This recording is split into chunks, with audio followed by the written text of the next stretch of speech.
The committee members, if you'll respond, Justine Yuritan, so far absent. Greg Cahoon. I'm here. Can you hear me? Yes, sir. Present. Carol Lisbon. Oh, that Justine just said she's here. I'm here. Ah, where are you? There you are. Justine Yuritan. Ron Myrick. Present. And I note that we have a vacancy with the resignation of Carol Chirico as she involved as chair of the planning board. I'm going to dispense with the review of the minutes of the previous meeting. We can handle that at the next meeting. So I'm going to go right into the committee's review and any public comments on the hydrology report and the presentation that was made on June 3rd. As you can see, Join the meeting. all of this is accessible publicly. That folder at that link contains not just the report, its appendices, its findings, and the like, if you have not previously been aware of that. So Ron, why don't you start? What are your thoughts on the report and the presentation? Well, I thought the report was, we had looked through that several times, and I think it was always quite positive. And I think the refinements that occurred over the last 3 or 4 months as we incorporated a few additional concepts really made it a very useful and strong tool for us to use going forward. So it's a good baseline look at the conditions in the town, and we'll provide a useful means to move forward and track things. Do you have any thoughts on the summary and several of the conclusions in that summary, section 7? Not directly. I mean, we've talked about a few of these things. I don't have anything additional to say about it. Okay. Justine, can you attend? Same question. No, I think, no, the report, as you know, basically is the beginning of about a 5-year collection of data on the amount of groundwater that we have in town. So as I understand the report, it is to be used in context to see if we're the amount of rainfall and snowfall, et cetera, that we get in various years actually mirrors what the groundwater is showing in the monitoring wells that were dug. It is possible that we might be sucking up more water from other sources than that are elsewhere, and that's why we put on all those monitoring wells.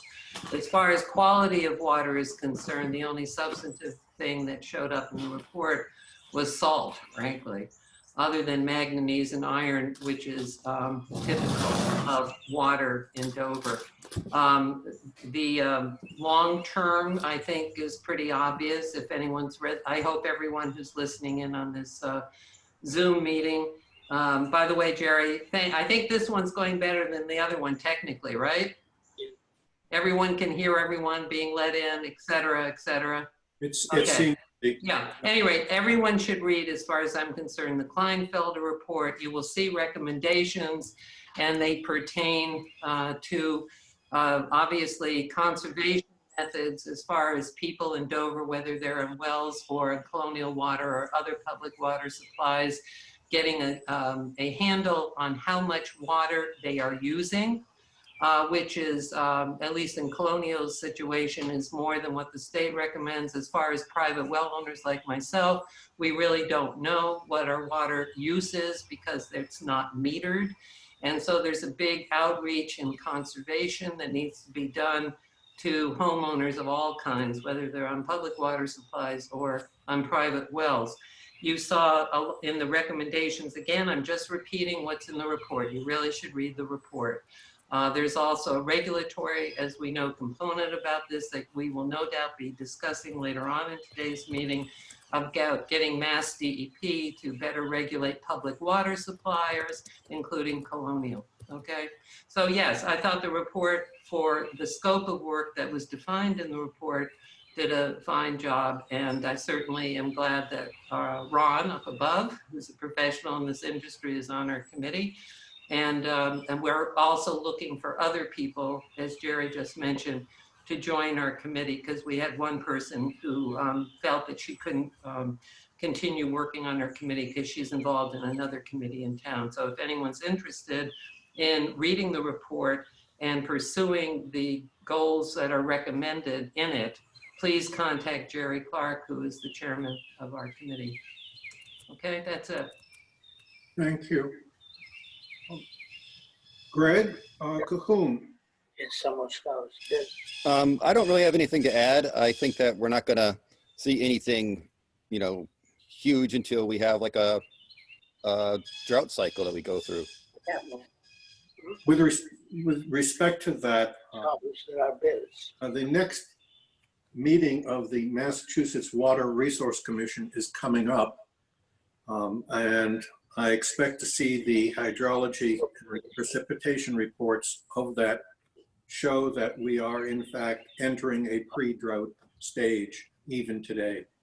Just possible warning as to this summer. We are currently several inches below average for the, we're actually 4 inches below average for the year, which is shocking considering how many substantial individual rainstorms we had, but that's exactly what we talked about 2 years ago and have continued to present as the source of some misconception. Yes, hi Adam. Fine, sorry. Yeah, it was Ryan. Excuse me, I'll have to mute Justine. Carol Lisbon, you're up. Thank you. Well, I agree with everything that Ron and Justine has said. I thought Kirsten did a wonderful job of distilling a very long, data-intensive report into a PowerPoint presentation that was meaningful to the public as well. I know that there was some discussion that even though it was a good start to data collection, that maybe it wasn't specific enough with recommendations and strategy. I've heard that from an individual. I totally disagree with that. I think that the recommendations are exactly what's appropriate for a study of this ilk. And as everyone's been saying, that this is the start of a long process. It was presented that way at town meeting when the town was generous enough to fund $150,000 to start this process. So I'm incredibly pleased with this. And I think the recommendations are broad enough where we can start putting together quite a substantive implementation and strategic as well as tactical plan to address what we can, given the situation. Thank you. I don't differ with anything that was said. I know that there were actually more than 3.5 years of significant effort that went into the resulting report. It is publicly available. I call any attendees' attention to the link that is showing here. If you cannot find it otherwise, you can always write health@doverma.org. Moving on then from that, I would ask for a motion from the committee to authorize the expenditure of monies from the remaining balance of the appropriation in the amount of $6,900 to undertake the next round of measurements and monitoring and drawing of water from the various monitoring wells. And that would include the analysis as well as the replacement of well number 6, which failed and would best be replaced at another location nearby. Again, in the monitoring wells, for those who are not aware of it, we installed 14 and over a very short period found one went dry and then subsequently a second one. We did replace the first. Now we want to replace the second, which is well number 6. So I ask for a motion to authorize the expenditure of the remaining balance in the amount of $6,900 to undertake the next cycle of measurements, monitoring, and reporting. Do I hear a second? Second, Greg. Actually, I made the motion. And this, Jerry, point of information, this is out of the 150,000 that was already This allocated. is correct. We have unexpended balance. Sure. And And Jerry, does that cover what we're making a motion for? it does. I will tell you, it's been difficult to get a resolution as to the exact amount of money. Yeah. But, we don't need to go into the accounting. But yes, and the Board of Health have the funds without calling on anyone else to pay for this. In this fiscal year? In this fiscal year, which is of course critical. Right, very good.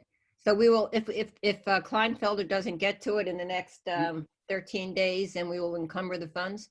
Kleinfelder has indicated that they are absolutely going to complete this this fiscal year. Including the new well? They believe they will, otherwise they will have billed us in anticipation and will encumber it. Excellent, thank you. Actually, I should, let me correct myself. They've actually submitted a proposal which could be considered an. Okay, thank you. Any further discussion of the committee? Jerry, is that proposal available? I would be glad to. Actually, I just received it. I will put it in the Kleinfelder folder, unless you Okay. want me to email it to you. Either way. Okay. For the community's benefit, I should say that almost everything we discussed were documents. These are online and accessible. Any further discussion on the motion to expend these funds for the second round? Hearing none. Could I get a roll call, please, since that's what we now under open meeting law and these Zoom meetings need to do. Justine Kent-Yuritan, Yes. Carol Lisbon, Yes, Greg Cahoon, Yes. Ron Myrick, Yes. and the Chair, Carol Clark. All in favor. Karen, please so record. Where is she? Well, presumably she, right. Okay, the second matter that I would like you to consider, and this is dependent upon the town meeting results and the determination of fiscal year 21 budgeting. I have a proposal, cost of $7,500, which actually are funds that already were in the Board of Health's fiscal year 21 report. So this is not new money. It would simply be assuming that the town meeting does go forward and approve the budget. $7,500 for further extended work through the remainder of the year of fiscal 21, additional rounds, additional reports, so that it represents over some 30 hours of analysis time, and again, the issue of project administration and monitoring. This is to ensure that in the next year, we continue to do what we said we were going to do and continue to accumulate data.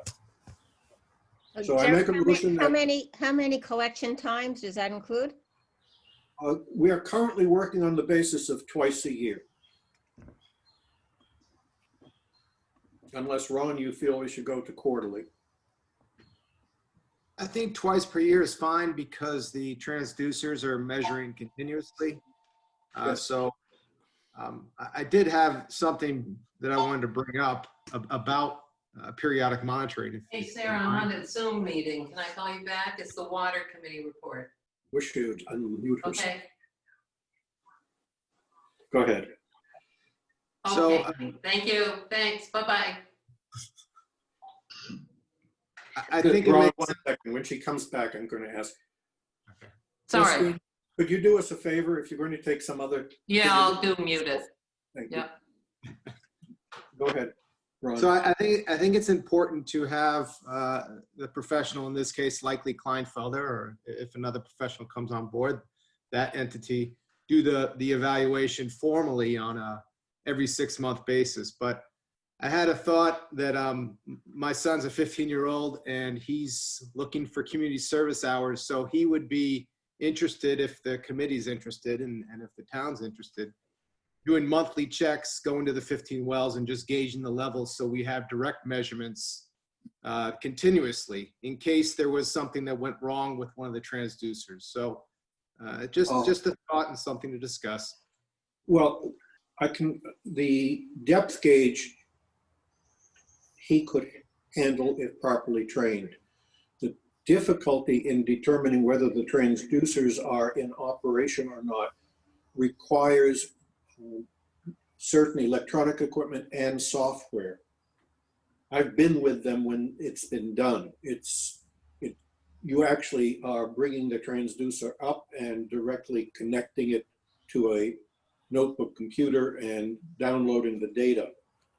So Yeah, I wouldn't suggest that be touched or modified, but the probe itself, which I do this for a living, so I could train him, he can lower down, collect a measurement as a spot check for that month.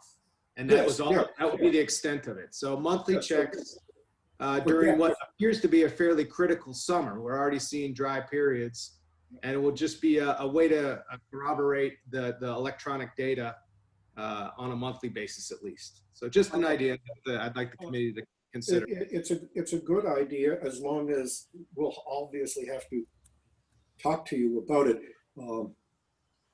The wells, of course, are locked, and we'll have to address with you and your son and Kleinfelder.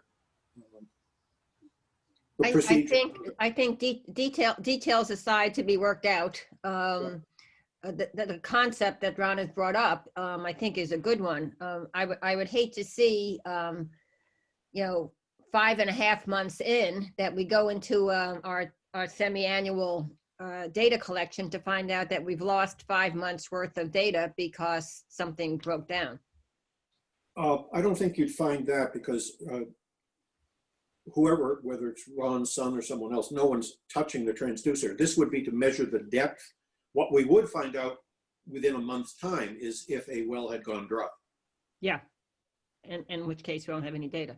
Which would be early warning. Yep, exactly. So Ron, I agree. We'll have to work out the details.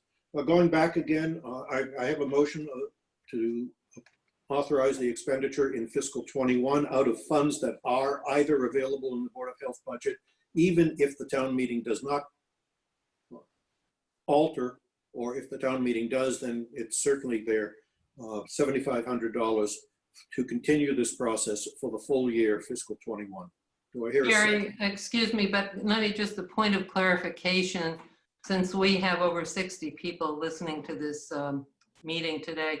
Please, though, some people have asked me what really the purpose of this is long term. In other words, they've made an analogy between our collecting of water at the ground level to what's going on with coronavirus as far as all the testing that's going on. I think we have some idea about testing with coronavirus, that the whole thing is to isolate people who are spreading the virus to other people. But with our water study, I have been asked explicitly, but would like you to share with the rest of the audience today, what is the long-term goal of knowing what is going on with our water depth through these wells that are being monitored? To get into the COVID, I turn it over to Kay in a moment, but separating that out. Briefly. And just looking at the question of why continue to check data. The concern is, and there was anecdotal evidence over the years, well reported in the Conservation Commission, Planning Board, other bodies, as we saw various surface level streams become impeded. And as we've seen in the Board of Health, as is reported in the hydrology study, the loss of wells, the need to frack existing wells or replace wells. There is this concern about the amount of water that is available and how much is being drawn.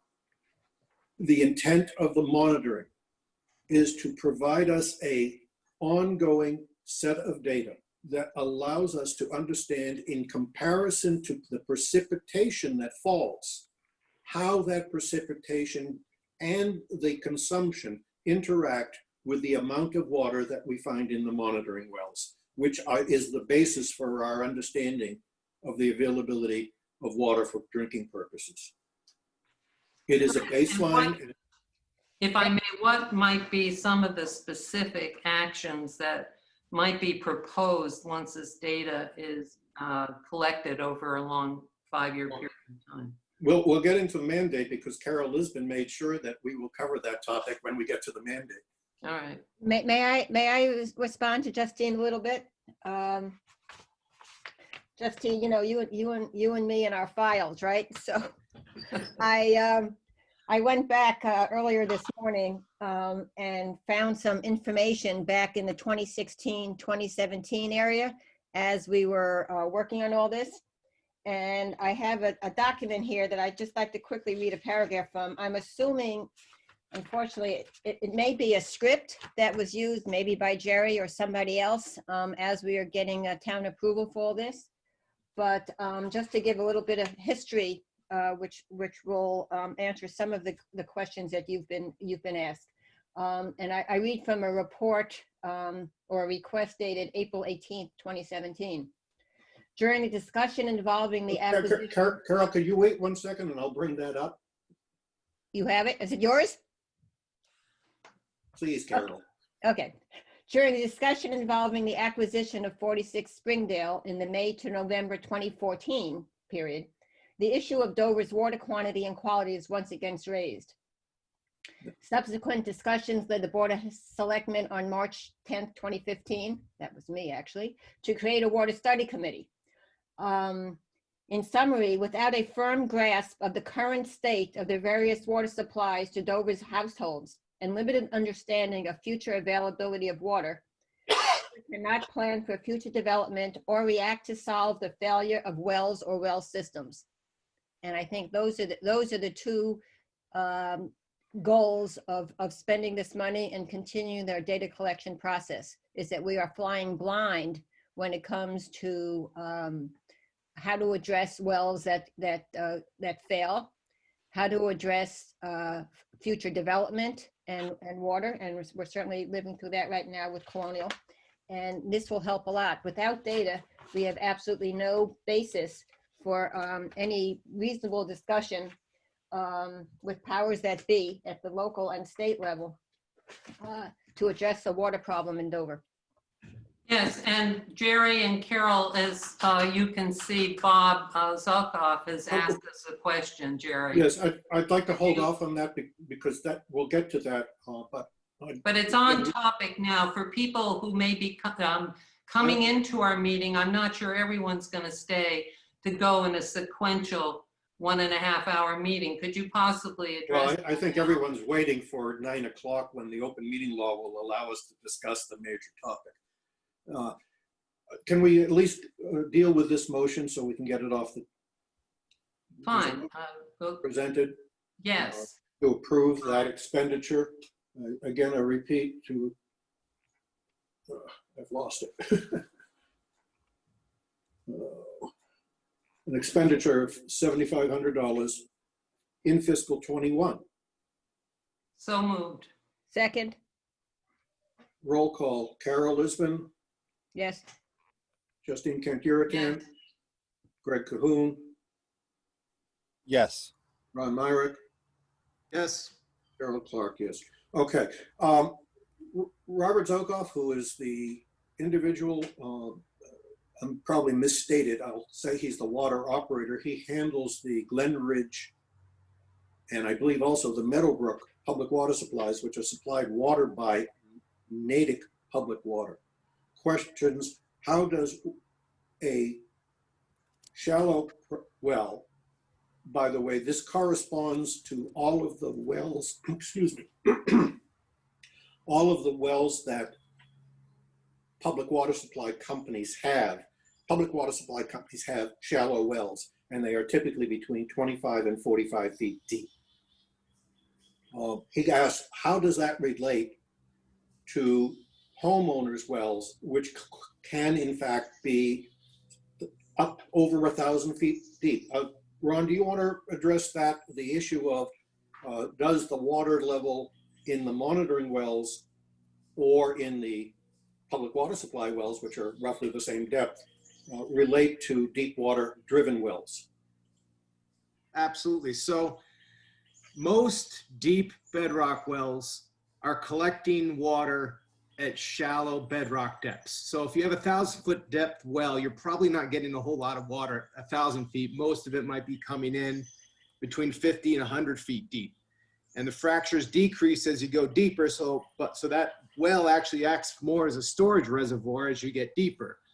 There certainly could be some water contribution deeper, but for the most part, you're relying upon more shallow water to infiltrate through soils into the fractures of the rock to feed the deeper wells.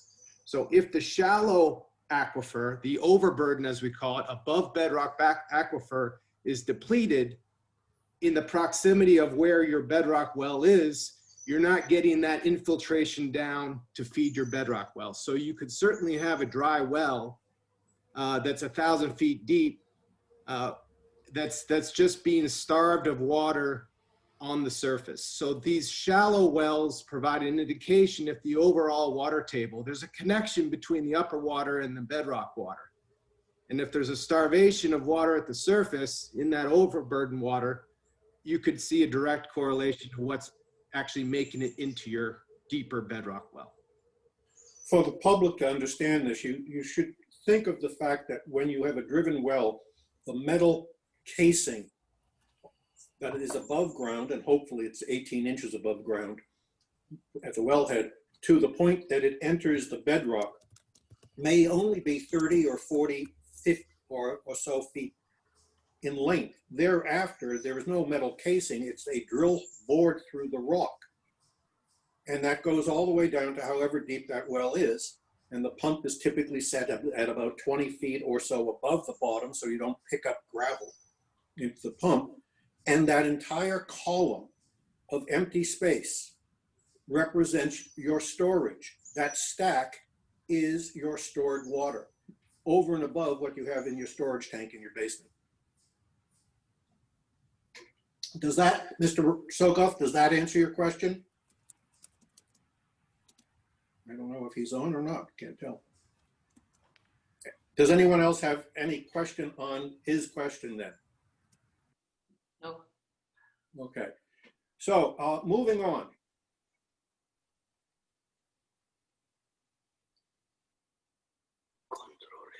So going forward in this next year, these are what we see as our tasks. And it is derivative from the original mandate that the Board of Selectmen gave to the Board of Health and the Water Resource Committee now some 4 years ago. I won't read all of these. I would point out to the public that there is a Massachusetts standard under the Water Management Act. And as promulgated by the Water Resource Commission of the Commonwealth and implemented in the Drought Management Task Force, that sets a standard of 65 gallons per day per person as the standard daily consumption. And the Commonwealth is striving to have municipalities and residents meet that standard or below that amount.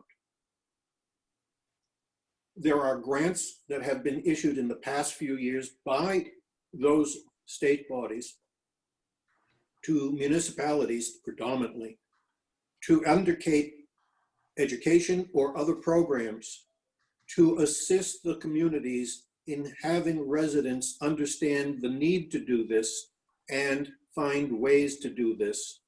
This is included such as education programs, publicity programs, offering at low or no cost devices such as low flow faucets, low flow other devices so as to reduce consumption.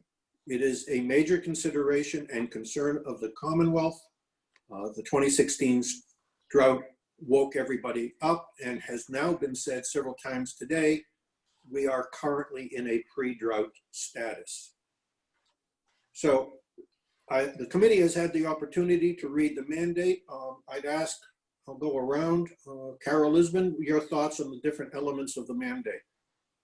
Well, as I said when you asked us for opening remarks, I think they reflect the recommendations that were in the report, and they're ones that are doable.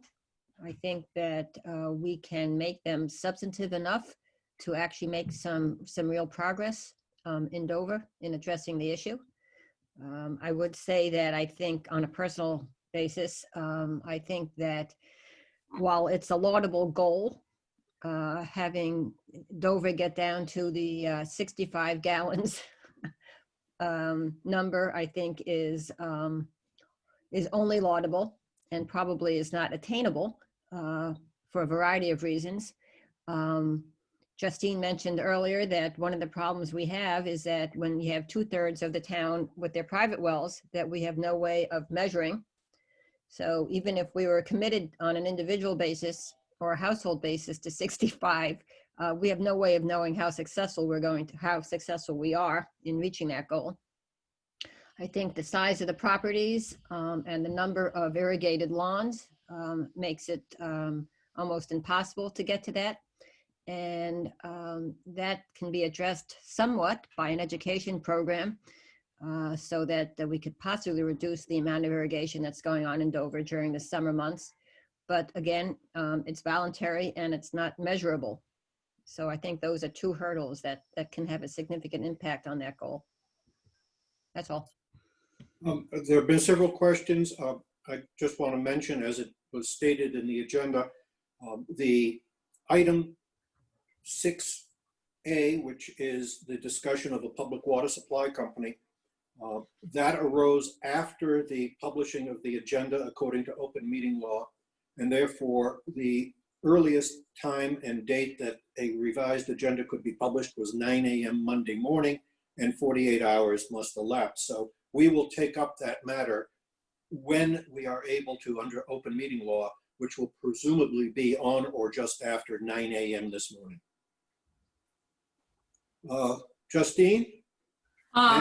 Well, yes, I'm a little more optimistic than Carol about the ability of residents in Dover to achieve the 65 gallons per person per day withdrawal. Why am I so optimistic? Because already throughout watersheds in Massachusetts, especially the Ipswich watershed up north, where water drawdowns for wells is in a crisis mode, basically, they're already instituting restrictions on people's use of water.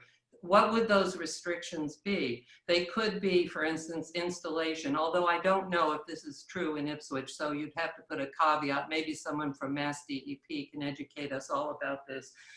You could possibly put water meters on private wells. That's one way of, frankly, getting knowledge about how much, myself included, are using. Another thing that's going on is irrigation systems, either the prohibition of them or the mandate that irrigation systems for lawns, which are not necessary, at least from a health point of view, be curtailed, modified in some respect. So I think it's eminently possible, Carol, with all due respect to you as my colleague, that we can achieve it. I'm not saying it's going to happen overnight, but first of all, people have to be aware. And I think this is where your campaign, Carol, makes a lot of sense, that people who are especially new to Dover, not like myself, who grew up in part on a farm in Iowa and always knew that water was a limited resource, that people who are new to Dover, who are used to being supplied their water by the MWRA Quabbin Reservoir, which is a much bigger supply of water than we have in Dover, that urban people, in my opinion, are going to have to start thinking more like rural people, which is really what Dover is, as far as its availability currently of an adequate supply of water. So I will just agree to disagree about our ability to get to the 65 gallons per person per day. Other than that, I think we've certainly under Jerry's leadership, the committee has been working with going into Boston. Jerry primarily, occasionally Jerry brings me along to talk to the state about the fact that there are only, as most people know, Jerry, correct me if I'm wrong, it's about 60%, is that right, of Massachusetts residents are on the MWRA Quabbin supply? Okay, to get those numbers out again for the public, the MWRA is dependent upon the Quabbin and the Wachusett Reservoir. That services 65% of the Commonwealth. Then some 25% of the Commonwealth are supplied by either municipal water systems, some of which have had serious problems since the drought. Some of those municipal water systems have had to apply to connect to the MWRA for that reason. And that leaves the remaining 10%. And this does not include those who are on Colonial. The people in Colonial are in that 25% who are supplied water through some type of public water supply system other than the MWRA. Now that leaves 10% of the Commonwealth who are dependent on their own private well. And of course, the Commonwealth has a difficulty in understanding that that 10% is important because let's face it, 10%, it's only 680,000 people. But anyway, the point is that one of the mandates, we're discussing our mandates, and I think Jerry has been a true leader in this, is connecting the dots between concerns in Dover, a small locality of 6,000 approximately people, with what's going on in the greater climate, including water issues, scarcity issues. And I know we're going to get to quality issues with Colonial later on in the meeting, but the scarcity issue is frankly what started, as Jerry alluded to before, with the drought of 2016. People like myself and others began to realize we didn't have enough water in our wells to supply our households adequately and have to redig wells, had to go down deeper. This, in my opinion, is unsustainable. So we've got to figure out a way to either conserve our use of water and or develop new water supplies. So that's why I'm on this committee. And I want to get practical actions. I don't want to just study this thing to death.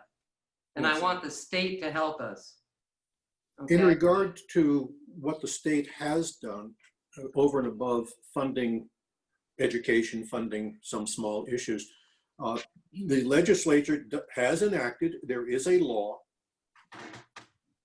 that requires that any new irrigation system to be installed or any irrigation system that is to be maintained, it must have or be altered to include interrupting devices so that it will not operate when the soil condition does not require the irrigation. This is far better than the old-fashioned rain gauges. This was a lengthy, almost year-and-a-half long discussion in the Water Resource Commission with irrigation specialists for this law to be enacted. The difficulty is that unless an irrigation company pulls a plumbing permit, many of them sometimes don't remember that that's a requirement, there's no way to know where those irrigation systems are. And there's further, Maureen, please take note, there's conflict over who is to enforce the requirement of the installation of those devices. The plumbing inspector of Dover has indicated that the law as it stands now puts his boundary point at the outside wall of the house. Therefore, he does not see himself responsible for irrigation systems. So this is one area. There's another law that was passed that in some circumstances requires new house development to include the installation of downspout cisterns So instead of having the water run off, it will replenish the groundwater. There are a number of these different things that, different legislative acts, different advisories that have occurred in the last 4 years, and they are things to be addressed. Greg, you have any comments about the mandate? Did you mute yourself? Yeah, locally. No, my only comment or thought was, you know, it's already covered in outreach, is making sure that people coming to the town are aware of the situation as they're moving in. You know, if they're coming from a city, they may not understand what it means to have a well or to be on Colonial. So they should be aware of those things. Septic systems, et cetera. Well, again, a comment for those who are new to Dover. If you see a hydrant on the street, please understand that that hydrant was installed specifically for the benefit of the dogs. It serves no other purpose. Excuse me, there is one other purpose, and that is if a public water supply needs to be purged, it provides an exit point. And I expect you will see that happen over the next week or so. In other words, just to interpret you, because sometimes, Jerry, you need interpretation. There is not an adequate volume of water, as is found in many other towns, to provide meaningful fire suppression through those hydrants. Thank you. Sorry for I know my. you have to. I'm your interpreter to the grand common person such as myself. Okay. People have pointed out I have a dry sense of humor. Just as, again, since you mentioned it, just to advise folks, if another source of water is to be required, then some may remember that the town undertook several major studies with its dowsing rod, electronic or otherwise, to try and find that source. The fact of the matter is the town still retains the right to tap into Elm Bank at its own cost. And because the town has that access legally available under an act of the legislature of 1986, the town therefore is precluded from applying to the MWRA. So any discussion of the MWRA does not apply to the town of Dover. And just again, because we have an audience of almost 80 people at this point, Elm Bank, at least as far as anyone knows, has a very large, adequate amount of water. Now, someone asked a question here. Are we? Yes, again, just to reiterate, this question from the resident as to 9 a.m. Yes, the open meeting law limits us to the waiting until 9 a.m., which was the posting time for the revised agenda 2 days ago. Which includes Colonial at 9 a.m., right? Correct, that was the revision. Ron, you're up. Any comments on the mandate? Yes, mandate D, to continue monitoring the town's groundwater resources. This has a particular interest in my mind, because that's what really one of the purposes of this is to get data to make decisions, to evaluate areas of the town that might be susceptible to drought more than others, be able to make decisions based on that data and adjust and move forward in a way that the town really controls their destiny. And we're sometimes, being a town that's not off MWRA is a challenge, as we're seeing with this current issue with Colonial. But it does allow us to make decisions as a community as to how to resolve those issues. So the data is important, whether it's sampling, monitoring what's going on with Colonial, or monitoring what we're seeing in the aquifer around public wells in town and private wells around town. That's the whole purpose of this mandate, so that we can control how we move forward to control our water. Pardon me, I just got an inquiry from someone at Department of Public Health regarding one of the things that's on our agenda. So just send that out to him. Okay, we have 10 minutes for open discussion before we can move legally on to the next topic. Does anyone, and you can use your mics, if you're muted, that's your choice. You can put in a chat, which may make it difficult to find, but are there any questions at this point? Jerry? Yep.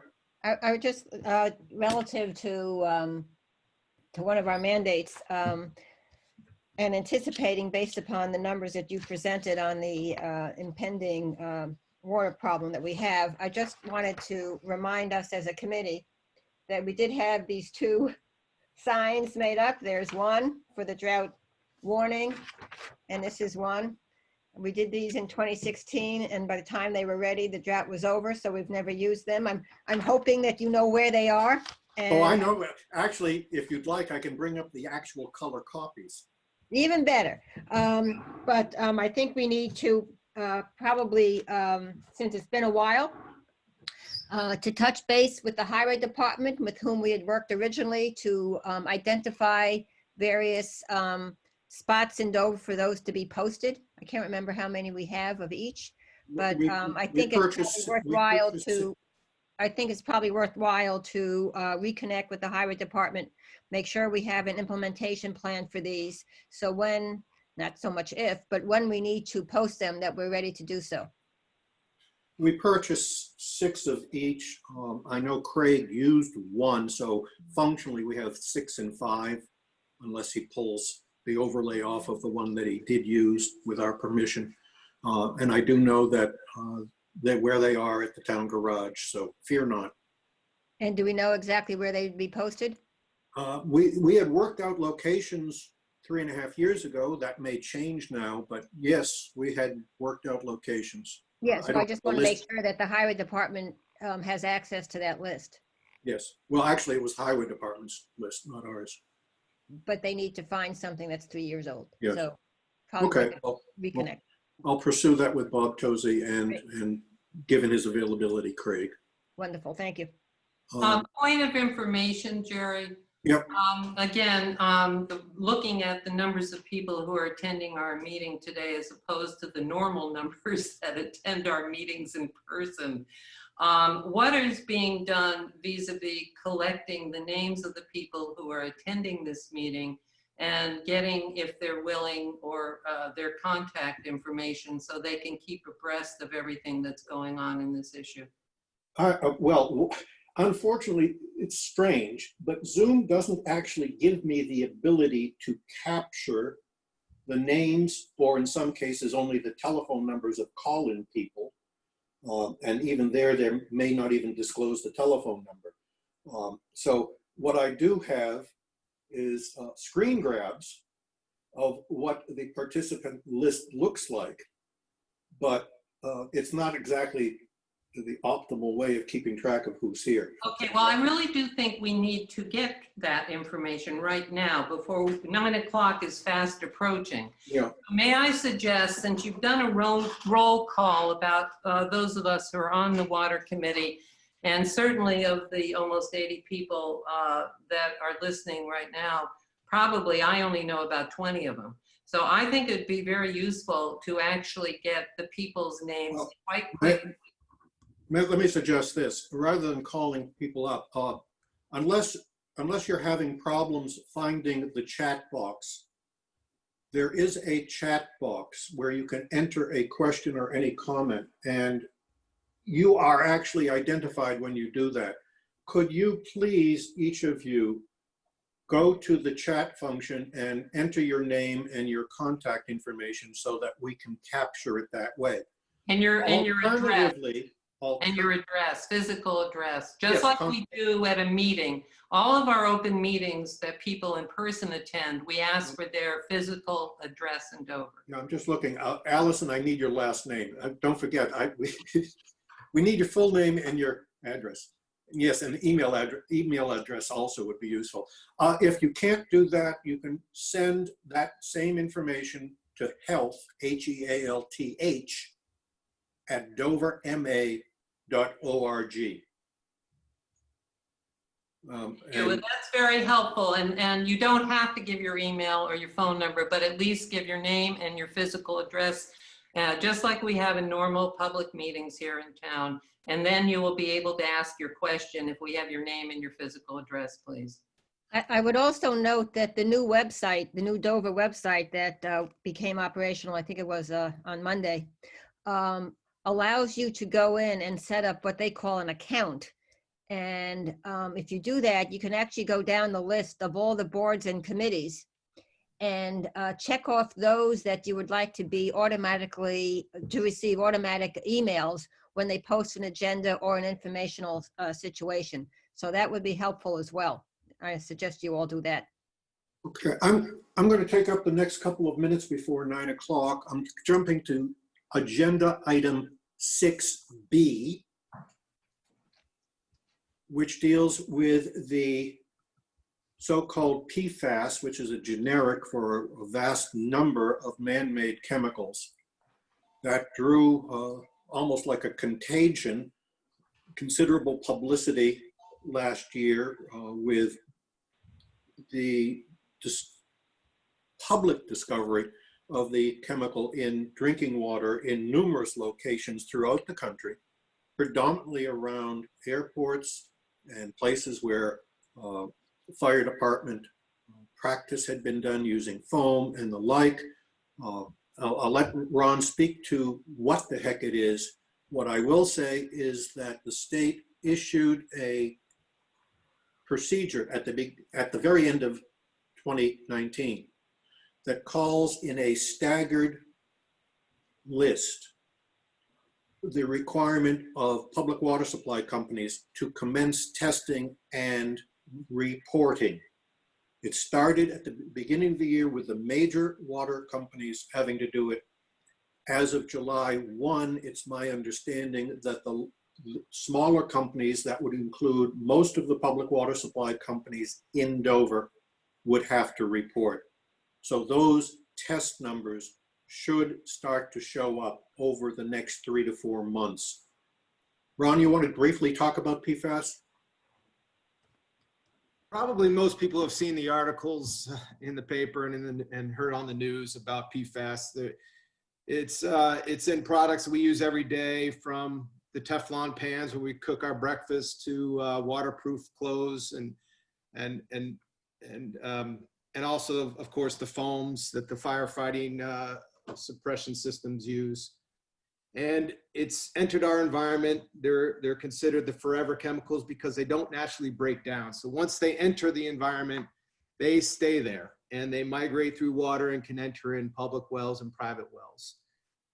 The emergence of this as a contaminant of concern is just in the last few years because for two reasons. We can now detect down very low concentrations, part per trillion levels, whereas that just wasn't feasible 10 years ago.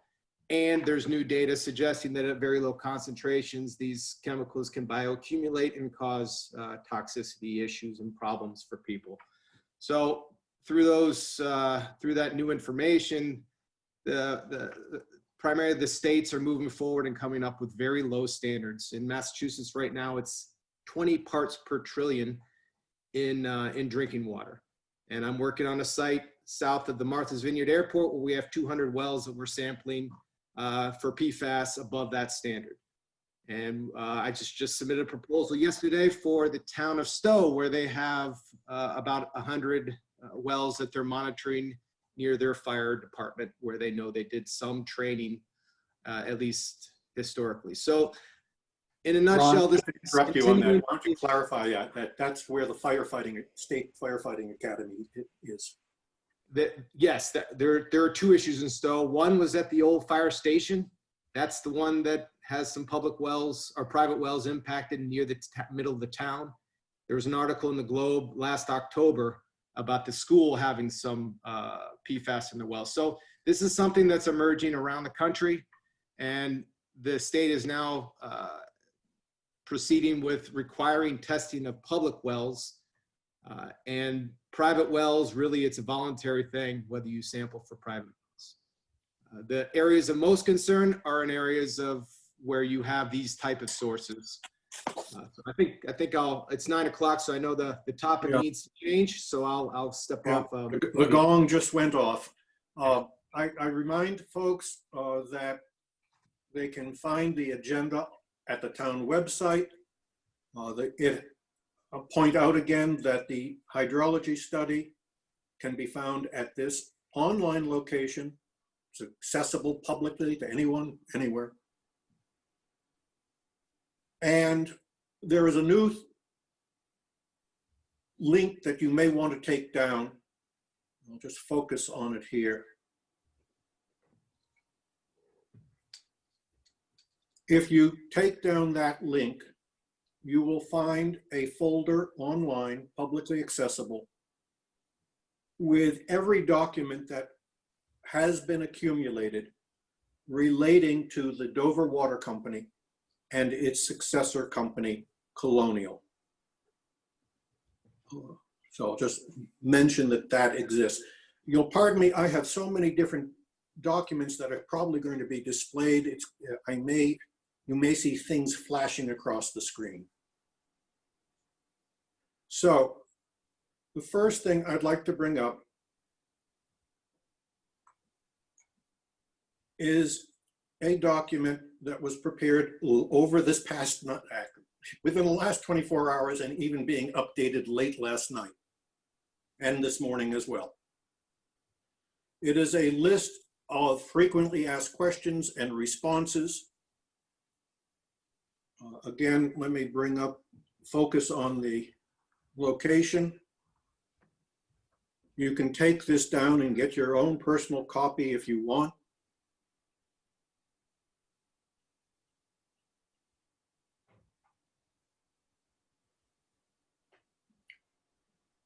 So I'm going to start going through each one. The question arose, and we had many inquiries. Who is affected by the E. coli contamination that has gained publicity in the town? The answer is those Colonial customers who were provided water through an interlinked system of 3 locations. Those interlinked systems are the Knollwood Drive wells, the Draper Street wells, and the Francis Street wells. They are all interlinked. Therefore, any customer serviced through those wells was affected. Who is not affected? Those customers who are in the Chickering-Troutbrook area and serviced by that set of wells, and the separate Springdale Farms system. Also, anyone who has drawn water in the Meadowbrook or Glenridge are provided through Natick, and anyone who is provided water from Walpole. There are some residents along Route 109 County Road. I hope that answers that question. What equipment was involved? This, I'll have to tell you, I learned something in the middle of the night. Someone raised the question, what's the story with Picardy Lane? There used to be an old well there. It doesn't exist anymore. And late last night, I found that there had been installed now a booster station there. So this is the list of equipment that is in the contamination situation. 2 booster stations, as well as the wells. You'll notice we talked about shallow wells. These are the depths of those wells. Any questions from anyone?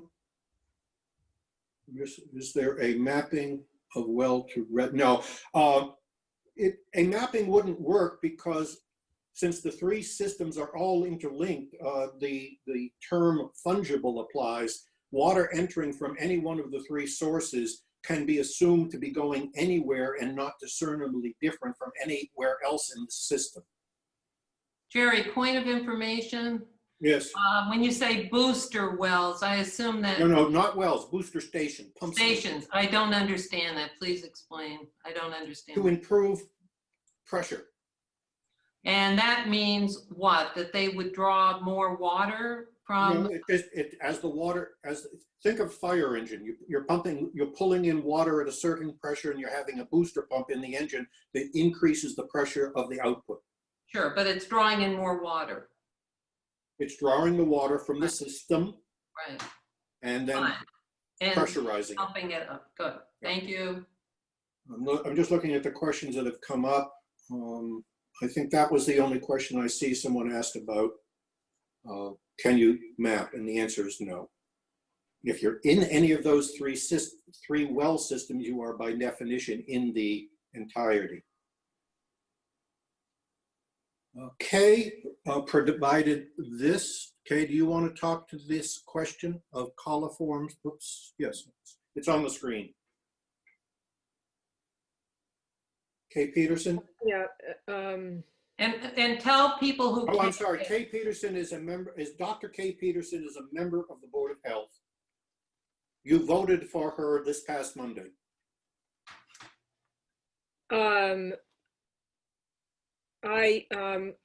so there are some terms that come up a lot with water testing. And you'll read these in some of the Colonial reports. The most basic test that's done is looking for total coliform bacteria. And this is a large group of bacteria that just give a general indication of how clean a water system is. But coliforms include bacteria that exist in the soil, and they don't necessarily mean that a system is contaminated if they've been found. But they also are found in human and animal waste. So if they're found, then more work needs to be done to see what really is what coliforms really are there. And then there's a subgroup of coliforms, of the total coliforms, called fecal coliforms, which are those that are present normally in the gut and then in the feces of all warm-blooded animals, not just humans. And if fecal coliforms are found, that suggests that human or animal waste is leaching into the water. And then testing is done for a particular coliform bacteria called E. coli. E. coli is generally not out there in the environment, but it's found in the human gut and is a real indicator of fecal pollution. It's not necessarily the only pathogen that can be found in water, but it's the one that's easiest to test for. And there are many E. coli that are in contaminated water that are not pathogenic, that is, they don't cause disease, but there is one in particular that can cause disease that is tested for as well. Any questions about this? Anyone have any questions? You can either use your mic or use your chat, preferably your mic.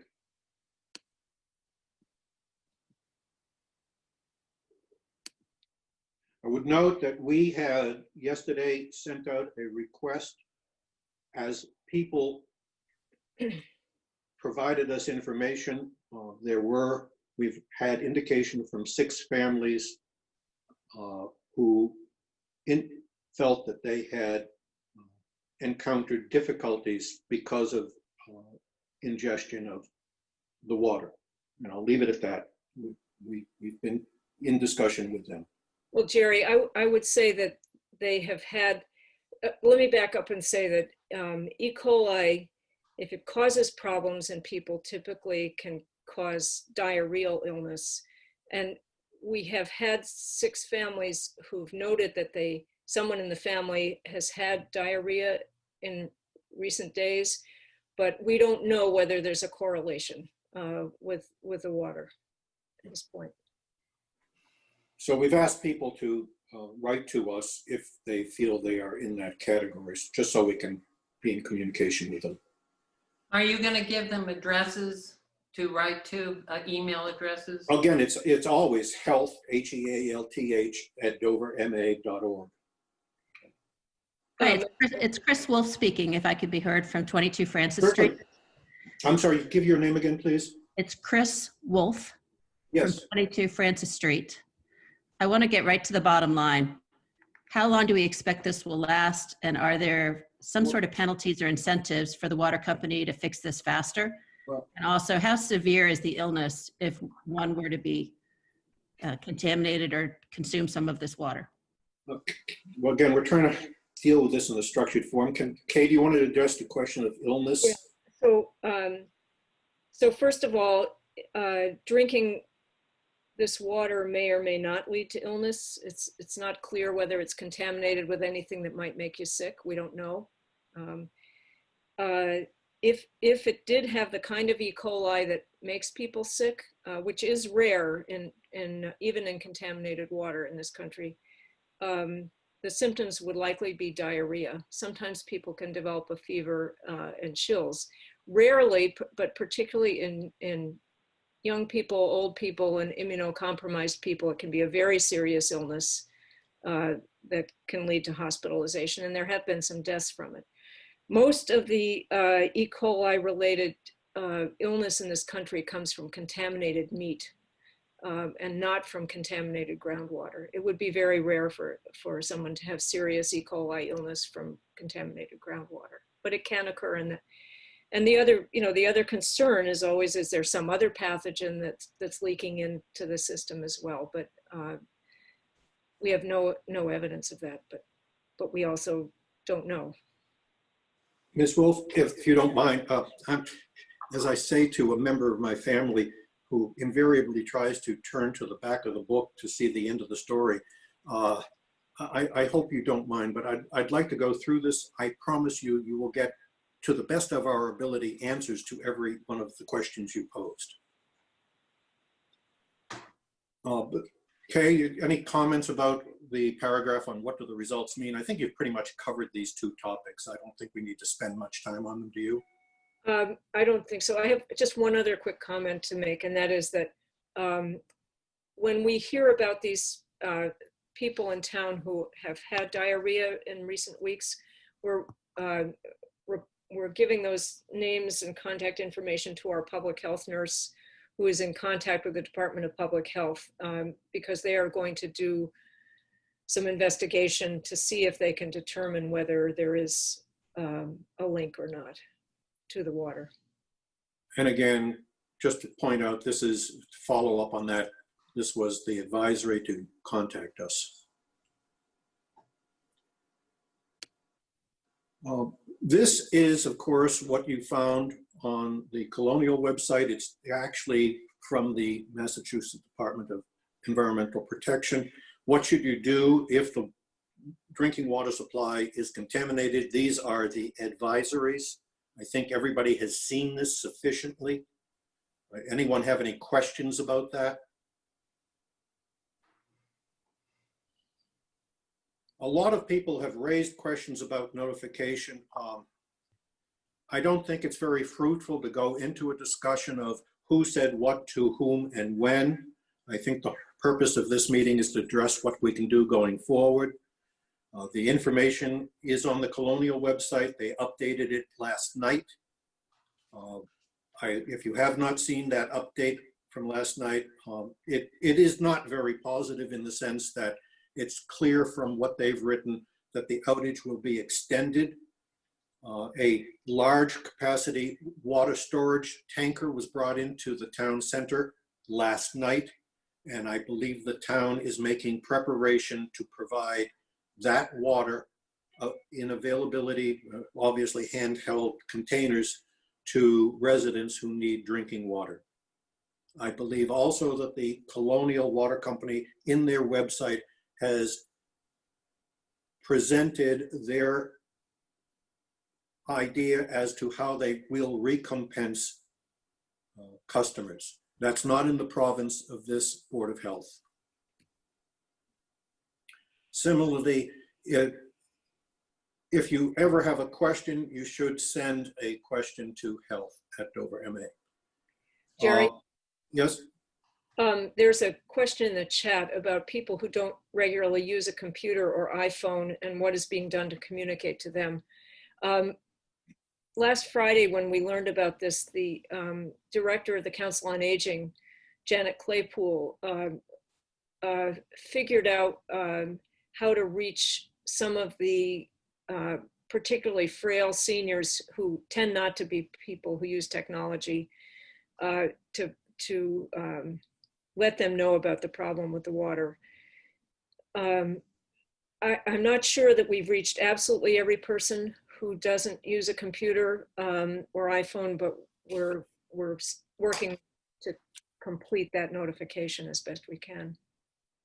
I mean, this of course goes to the point that historically the town administration of previous administrations had chosen never to accumulate email addresses or actually even telephone numbers. The only data that the town historically has retained has been the street list.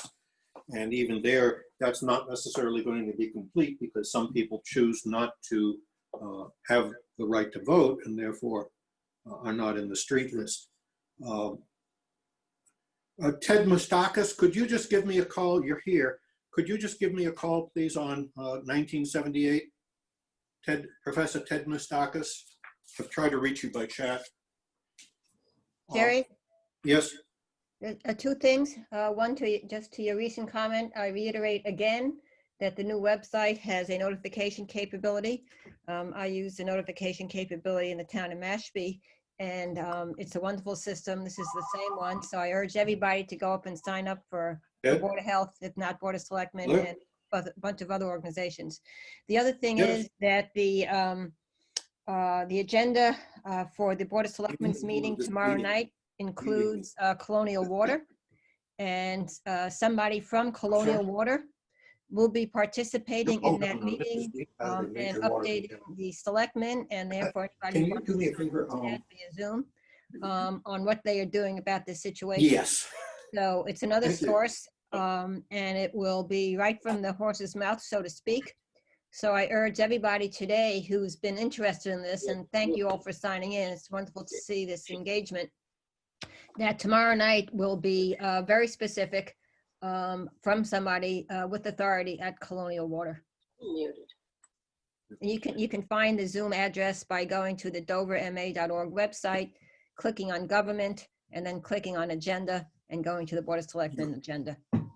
Yeah, as far as non-electronic outlet, which is to say telephone, I believe the new website does have an alert function if you sign in to that.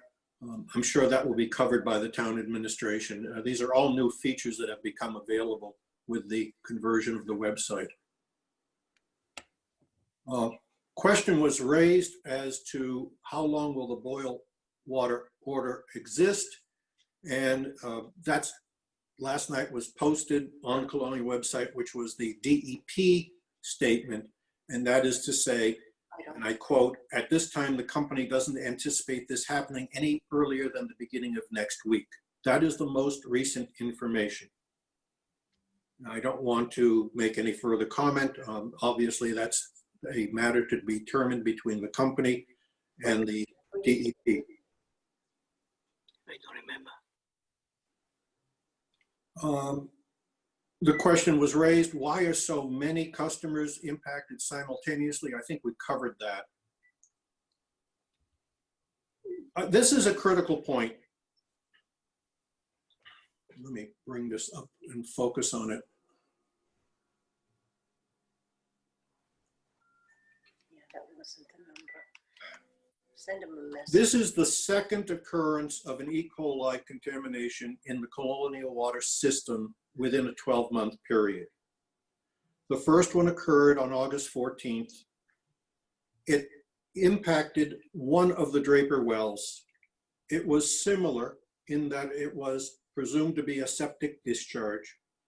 And now, of course, we've had this one, which appears to have been first documented according to the filings now that we have from the DEP on June 5th, actually on June 3rd. You can't. And thereafter, there was certain testing and such, and the notification arose on June 11th. What is interesting is that the fact that there have been 2 such occurrences within a 12-month period have now introduced the federal EPA into the equation. This has arisen to what is known as a level 2. There is a entire, very lengthy process that now will have to be undertaken by the company in coordination with the DEP. I point out that after the only sanitation that is done at all in the system is that, and I'll use the term bleach, it's sodium hypochlorite, probably, and they don't spell it out, but probably 12/100ths of 1%, that's the traditional amount of bleach, but it is only introduced into one of the Draper wells. Therefore, it doesn't affect the water that is sourced from the Francis Street wells or the Knollwood Street wells, all of which are interlinked. And of course, it doesn't affect the Chickering Drive or Knollwood Drive. The Massachusetts Department of Public Utilities back in 1978, because of an action that was brought by interveners in those days to the predecessor company, the DPU has since that time required, this is the DPU now, not the DEP, required that the company treat the water with potassium hydroxide to increase the pH. If you're not aware of it, you should actually be very mindful of this. We have a lot of pine trees, and New England soil is naturally acidic. Our monitoring wells, for the most part, showed exactly what we expected, a pH of somewhere between 5.2 up to maybe, if we were lucky, mid-6. That means going from very acidic to mildly acidic. 7 is neutral. So therefore, that is a treatment that is done by at all of the wells to improve the water toward a point of alkalinity so that it doesn't destroy residential piping or heating systems. I didn't get an answer from Ted Moustakis. Ted Moustakis, is he here? I know he's here, right? Okay. I just want to cover this last point. Since there is no system-wide sanitation. Yes. Are you on? Can you hear me? Yes. Excellent. This is another emigre from Boston University. What is the issue, Jerry? Well, I had previously urged the Board of Selectmen to consider ultraviolet C in another application regarding how we deal with COVID and air in the buildings, but there is an equal application, and I think you would be best to speak to it as a means of sanitizing, if you don't mind.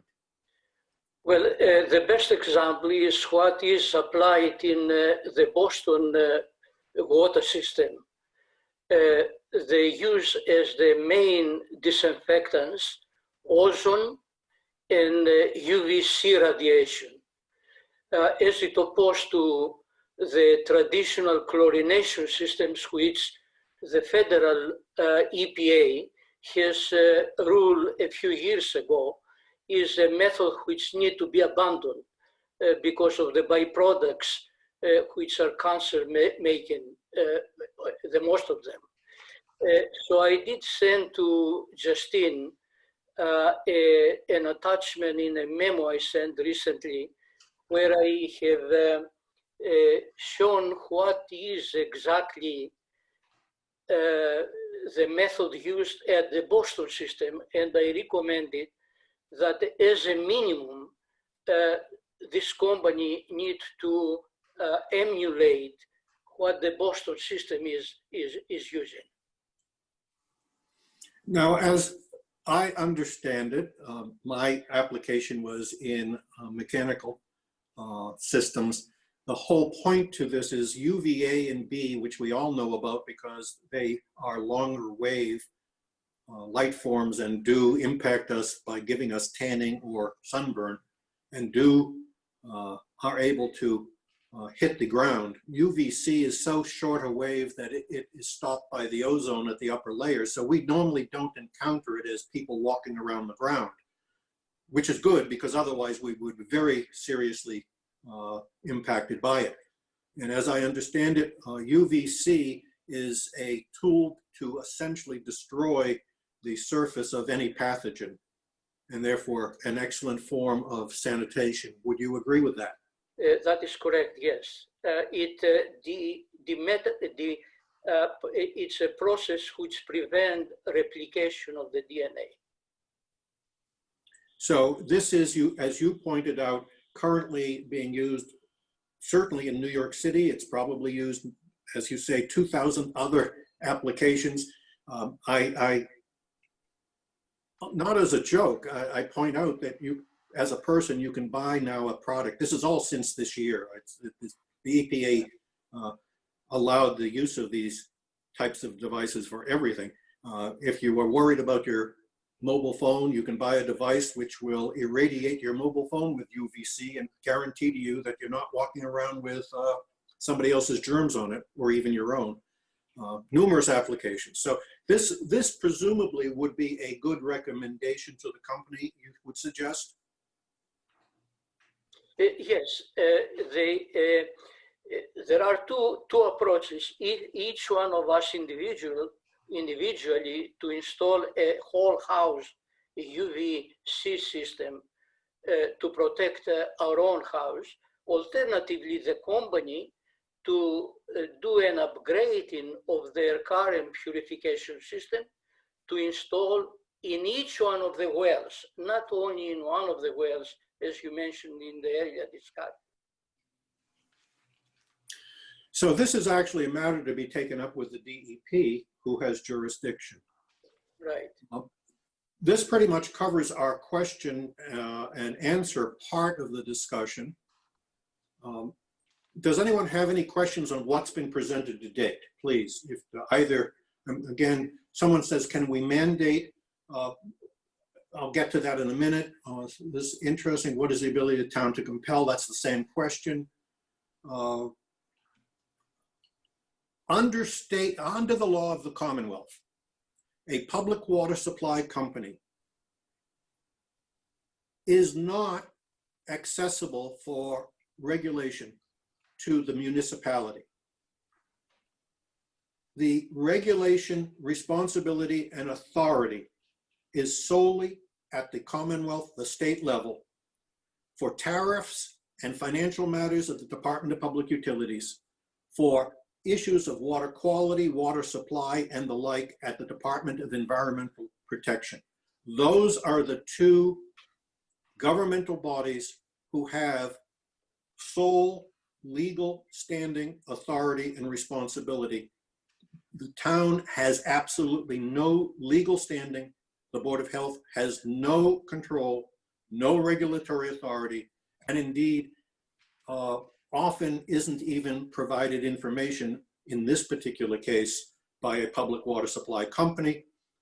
There are questions as to whether or not they are legally required to or not. In fact, I will bring up a comment that was made by one of the things that has just this morning arisen is that because this has now moved to a federal level at the so-called level 2, and that's directly related to the fact that this is two occurrences of the same problem in a 12-month period.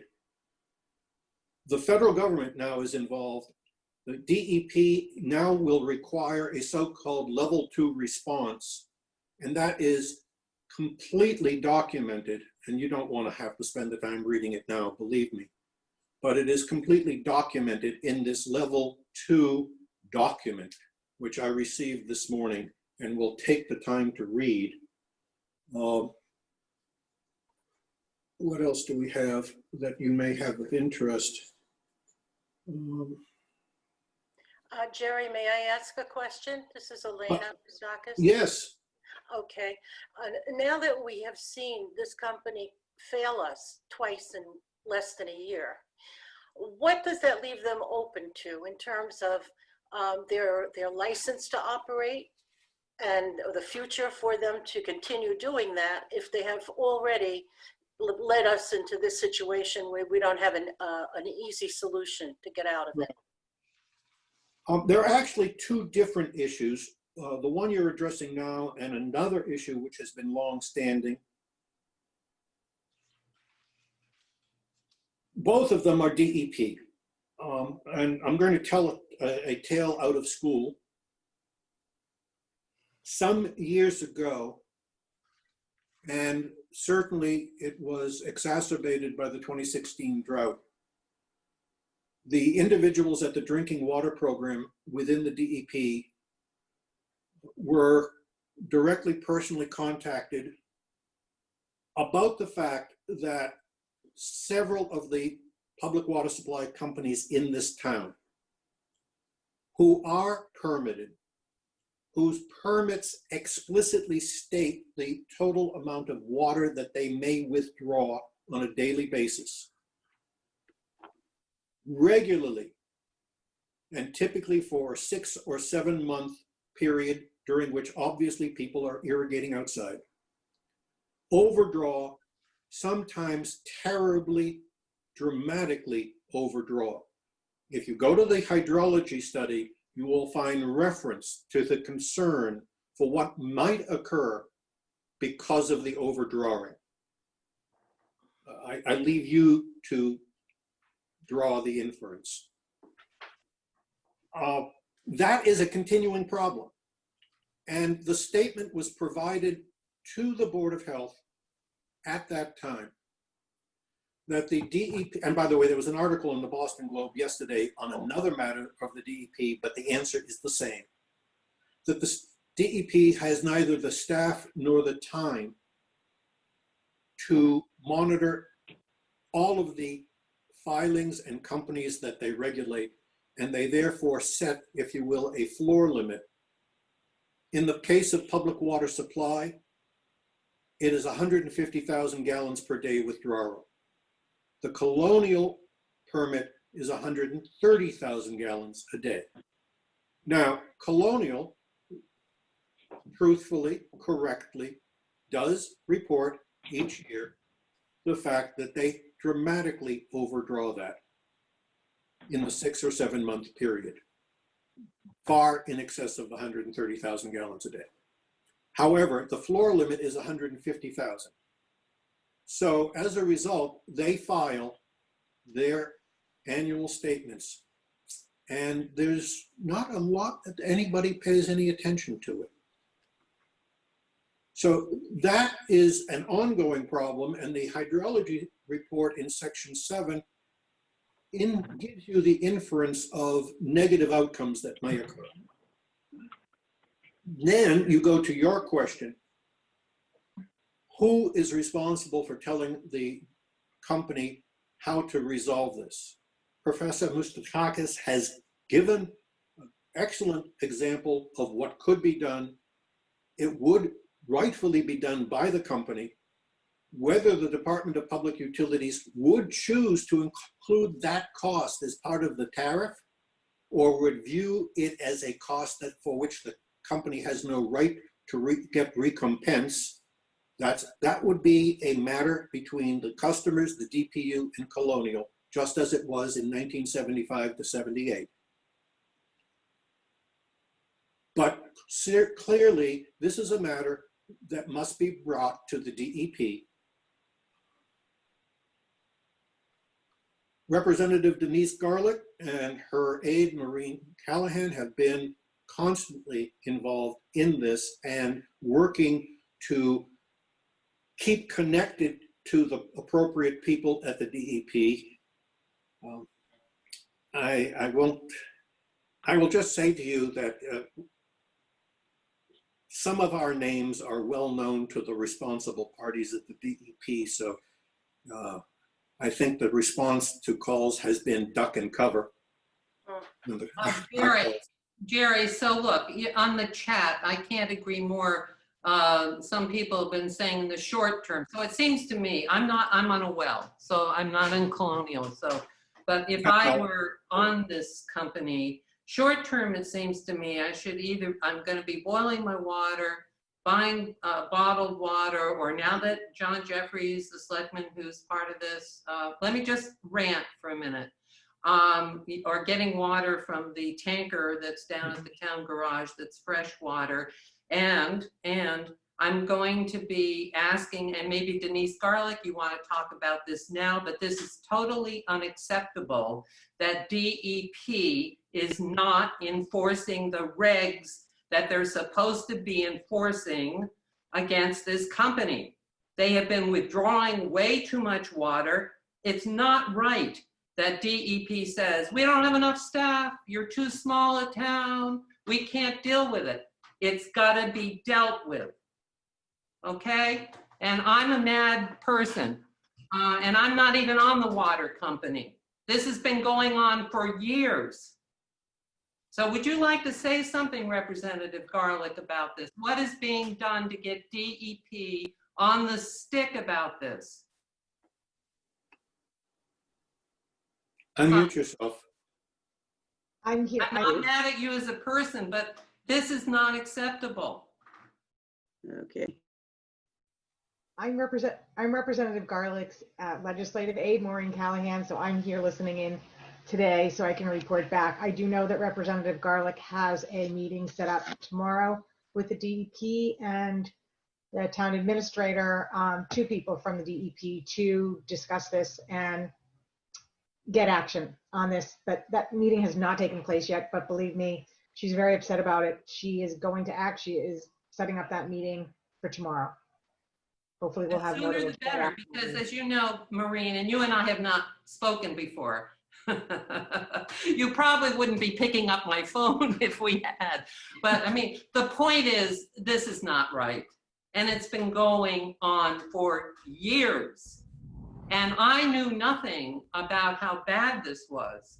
And what I'm referring to is not the short-term E. coli issue, but the long-term water withdrawals in excess of the permitted amounts, which probably contributed to the E. coli issue, because if you are sucking in much more water to your wells that are supplying the water to households to 1/3 of Dover, you're probably sucking in stuff, i.e. septic stuff, although we don't know for sure, from adjacent homes' septic systems. So this is all interrelated. The excessive water withdrawals and now the contamination. So this is a big deal. I hope to hell that Boston Globe writes this up, and I hope, I don't know what, but I hope somebody takes incredible action quickly on this matter. If I may, Justine. Could I ask a question, please? Who is that, please? Bob Dixon. Yes. Could the representative for Representative Garlick help me understand what's more important for her to do right now when a couple thousand of her constituents in Dover are without drinkable water? What is more important on her schedule today than that, than being here as part of this meeting? I can't imagine there's anything more Bob, than thousands of her Jerry, constituents not being able to drink the water. so Jerry, can you hear me? Yes, we can hear you. Hi, everyone. So this is Denise Garlick. I've been on the call since the beginning of the call. Maureen has attended every single Board of Health meeting, and I have been debriefed on all of these meetings. I'm in touch with the town administrator. I am in touch with DEP. This is not a problem that is uncomplicated, and I'm looking forward to the Board of Selectmen meeting tomorrow evening after I've discussed issues with DEP and can bring more information available. There is nothing more important than the drinking water And of I the people apologize. over to me. Bob I, Dixon.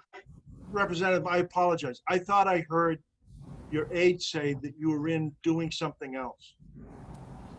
So I think she might have said that, but I am on this call. I am Thank on this you. call, Bob. Thank you.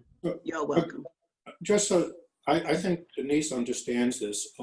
One aspect of the request of town meeting 2018 for us to be able to undertake the study was the concern that the overdrawing had certain implications.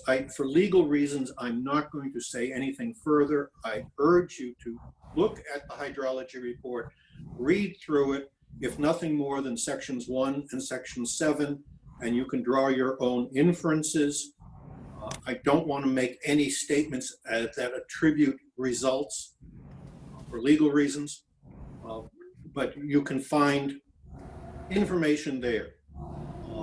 It is clear that there has been a consistent pattern of abuse of the environment. That there can be no question.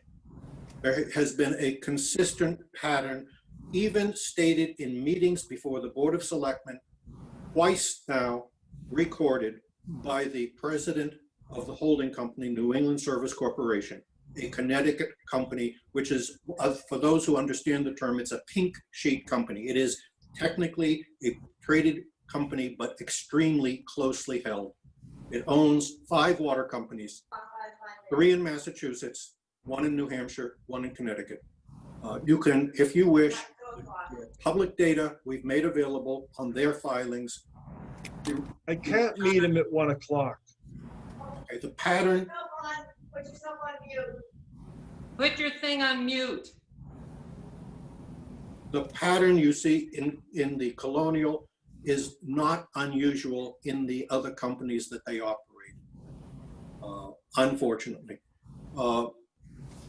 And all I can say about Colonial is they openly stated to the Board of Selectmen this year that they themselves took no responsibility whatsoever on the amount of water that is being used by their customers, and disputed their ability to implement the very provisions that are in their permit that explicitly call for them to undertake conservation measures, explicitly call on them to force a reduction of excessive use, explicit conditions in their permit that have never been taken up in action. I don't want to say point anymore. of information, Jerry, as far as Denise, your legislature is concerned, and Jerry, I'm sure you'll correct me if my memory is faulty.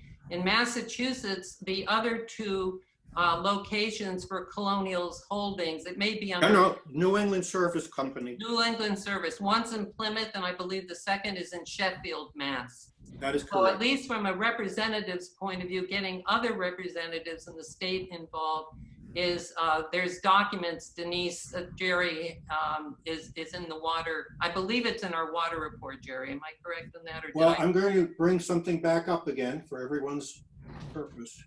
Jerry, when you have a minute or when you'd like to take a breath, I'd like to make some comments on some of the things that you've been suggesting regarding the Board of Selectmen. I didn't suggest anything about the Board of Selectmen. You certainly did. You've made several statements that are categorically false. I said that. Categorically false. When you would like to stop talking and listen, I would be happy to comment.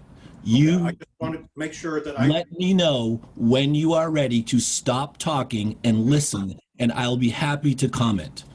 What I said was he appeared before the Board of Selectmen. I said nothing about what the Board of Selectmen did or didn't. I'll wait until you are ready to stop talking and let me comment. Let me know when you're ready to stop talking and let me comment. This is our meeting, John. I want to call to the public's attention this particular URL again. Anything you want to know about the Dover Water Company or its successor, Colonial, you will find here. I'm going to leave this up.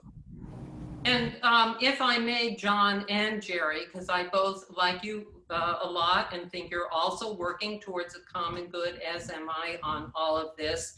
The Dover Sherburne Cable TV, I was at those meetings that Jerry's referring to, John. I think you were a selectman then, I can't remember. It's been a long time that we have been dealing with Colonial. They're on the Dover-Sherburne Cable TV. And if people are interested, Mike Klein, who is the director of the Dover-Sherburne Cable TV, can get those tapes for you, so to speak, tapes. And you can see, I think there were 3 times, Jerry, that you and I were there before the selectmen. Again, John, I don't know if this preceded you or not. We've been going to these meetings for a long time, okay? But you can see, so we don't have to say he said, she said, he said, whatever. And I agree with Jerry, John, please let Jerry finish our meeting, and then we're all gonna be coming to your meeting tomorrow. Don't worry, okay?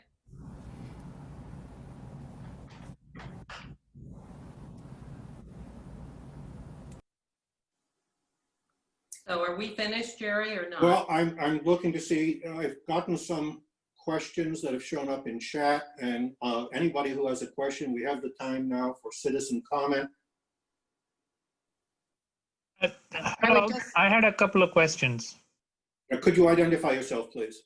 Yeah, this is Sushil Kumar, 45 Walpole Street. I'm logged in under my wife's name, Meena Menon. So 2 questions. One was for the immediate addressing of the issue. The concept, when it goes to a level 2, at least from what I read from the DEP side, when it's indicated that it's a level 2, the utility company is expected to provide whatever means of addressing the immediate water issue. So having a tanker in some parking lot somewhere here in town is not really a convenient mechanism. We don't have enough containers that can, store and retain all of this water that's needed on a daily basis. Doesn't seem practical. So what else can we, enforce or get this company to do to make it more convenient for us? That is for the immediate need. Longer term, I had a second question. I think somebody mentioned the concept of getting this company to install the UV filter mechanism. What can we as consumers, as well as the representative that we have, do to force this company to address this for the longer term as soon as possible? Thank you. So the first question, I can only point you to the Colonial site where they indicate that they are attempting to get bottled water as well. I believe they say that there are some limitations. As to the issue of filtration and sanitization, I deliberately brought this up, the ultraviolet C, for 2 different purposes. One was earlier regarding buildings, but this case water. I think it is the obligation of the company to provide secure, safe water supply. I don't think it should be incumbent upon the consumer to install the cost of such a system. If one was a private well owner and had issues, as we have had people put in reverse osmosis systems in some cases for much less issues than this, believe me.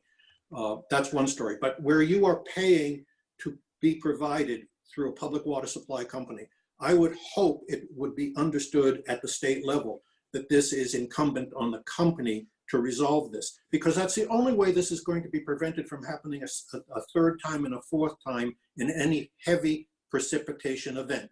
Again, you notice both of these occurred as a result of heavy precipitation events. I separately, Denise, Yes.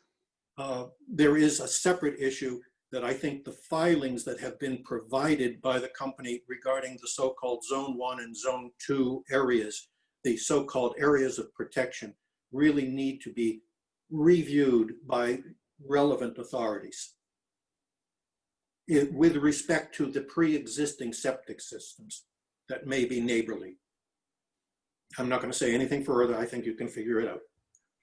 I can. I mean, this has been a long-standing issue. I think that's the only fix. And I think you customers, through your representatives at the state level Senator Mike Rush, Representative Denise Garland, through the email contacts that we have provided you to the very people of DEP who are responsible, need to be contacted. John Jeffries has raised the question of supplemental supply. That's actually a good question, John. One of the things that we suggested to the DEP several years ago was that if they're going to continue to pump this way, they should in fact install high capacity storage tanks at their cost so that they could even out their pumping over a period and not cause this type of excessive demand. I mean, the fact of the matter is the company is operating as if it was a private well owner and just pumping as much as they can possibly pump out of the holes in the ground on demand, which is not what you expect. So any other questions?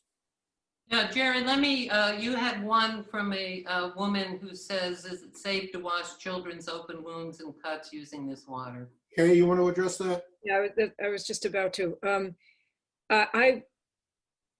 Although I think it's unlikely that anything would happen, I would not do it. I would use clean water. I mean, I think that makes sense. Somebody else asked a question about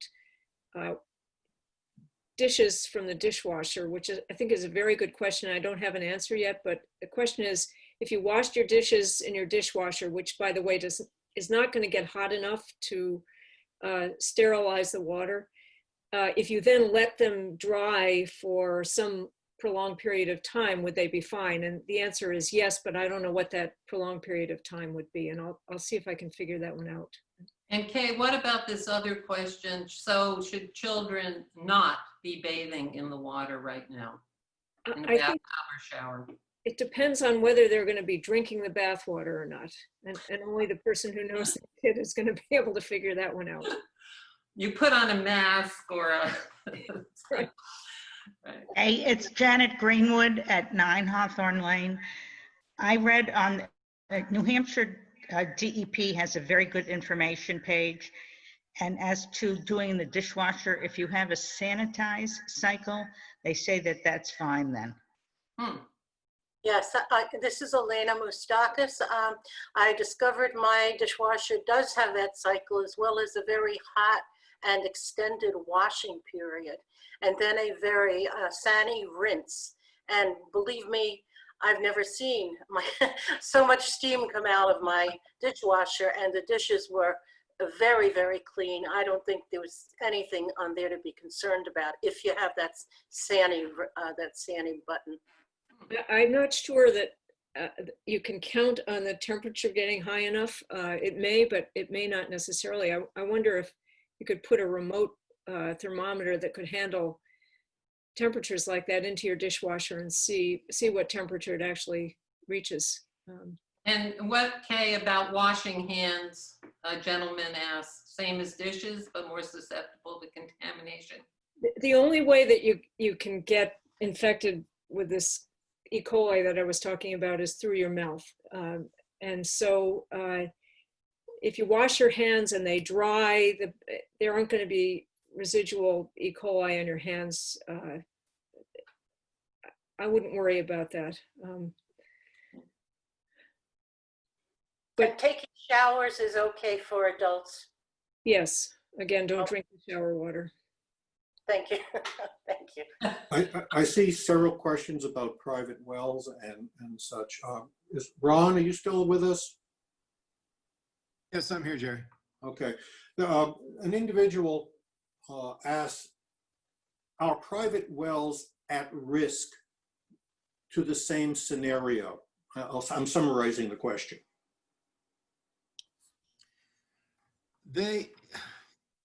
Every private well is drawing water from some location.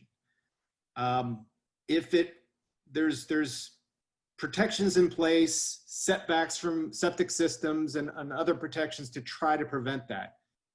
But they're imperfect. So it is possible if you have a densely septic system populated area and you have wells that are capturing water from closer to the surface, that you could have impacts. part of the sampling that the Board of Health requires when there's a transfer of property, I believe, Jerry, and you can speak to that, requires testing for E. coli and coliform bacteria. So is it possible? Certainly. Is it common? I don't know. Jerry, could you speak to what you see in the results that you get from at property transfers? Yeah.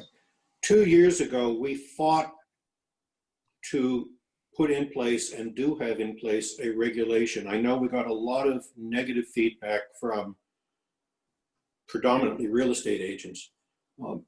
We have for now 2 years required that a seller of a property, that's improper, anyone who transfers a property, even gifting it to a child, a transfer of title requires that a full water quality test done with chain of custody be done to ensure that the quality of the water is sufficient for public water use, potable water.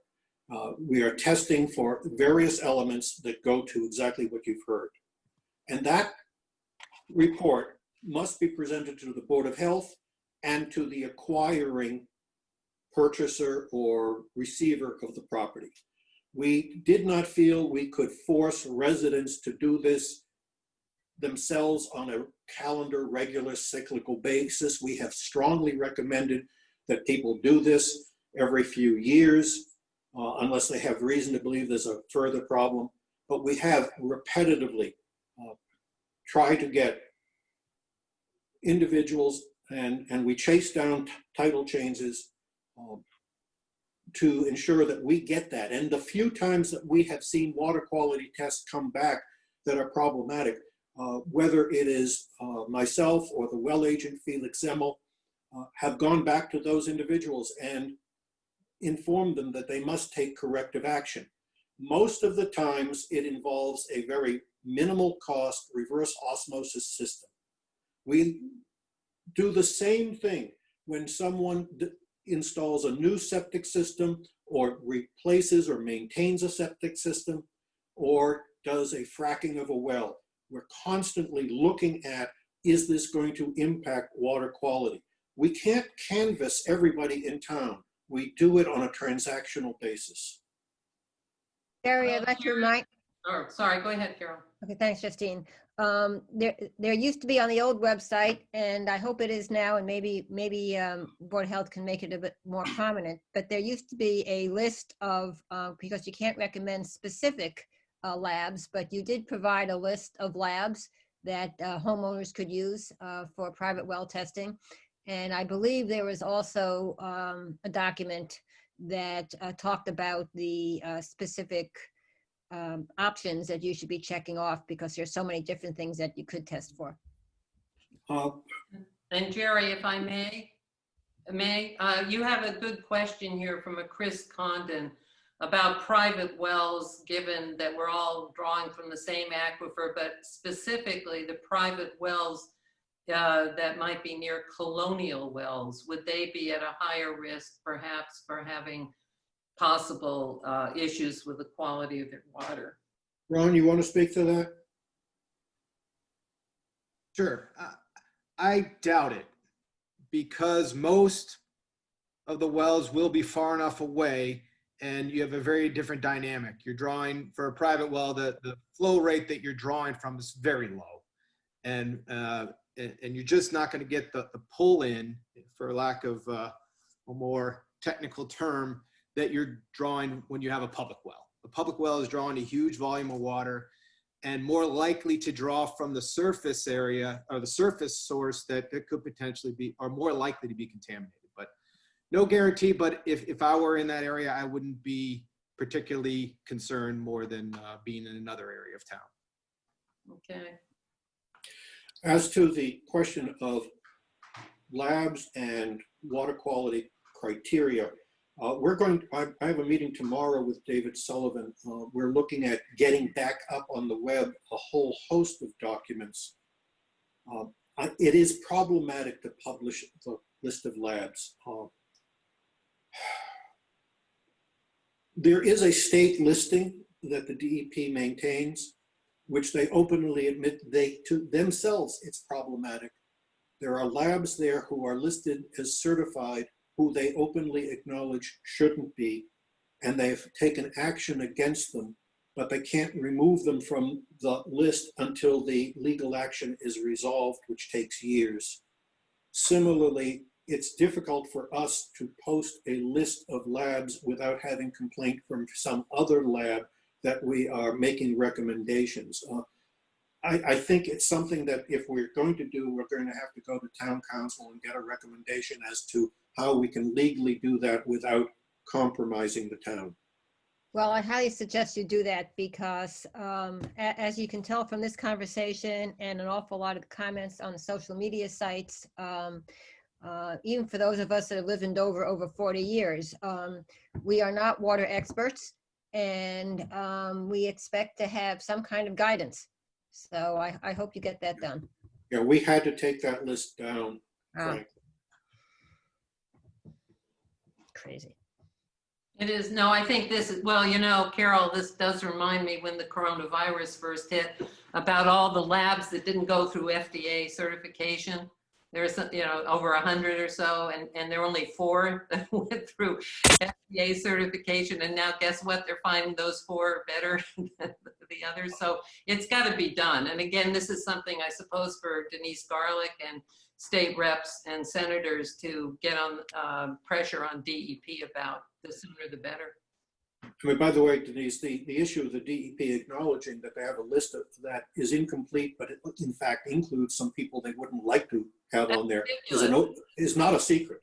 It's ridiculous. Government at its best. It's absolutely ridiculous. I see a question about, someone said license. It's not a license, it's a permit.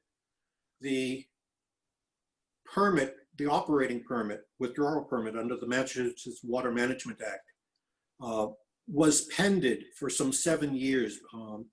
These were all sitting, waiting to be renewed. I won't go into the reason, but the Commonwealth put a suspense on all of them. And only this past fall, Colonial went through the process of submitting a renewal, and to the best of my knowledge, but I have not been able to obtain any confirmation in written form, their permit has indeed been renewed. Again, under the same conditions.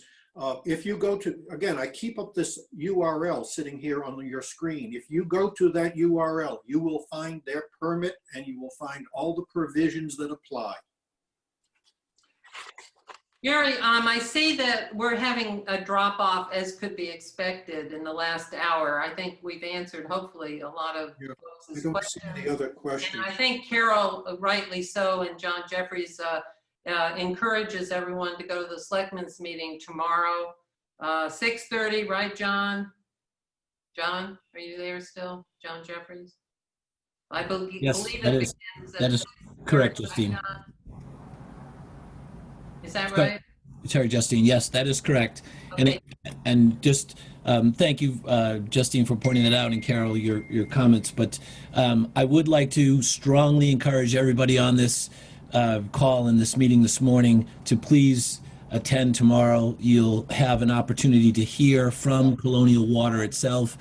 Jerry, again, just to your comment, again, incorrectly, my reply to the chat simply replied to the question of permitting and licensing, and Colonial, I was assuming the individual asking the question was asking about Colonial Water's agreement with the town of Dover, which we're in the middle of right now.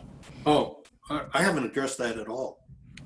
So now that that's been raised, and we don't want people leaving here today thinking that we actually have some local control over Colonial Water, John, could you please explain the limitations of the contract that we have with Colonial relative to the center of town? Thank you very much, Carol. Because as you know, Carol, it's in your 12 years as a selectman, it's a very complicated, multi-layered process with the supplier, with the person, with, in this particular case, Colonial Water. So there are a number of different factors that go into this partnership, if you will, between the town and the current supplier.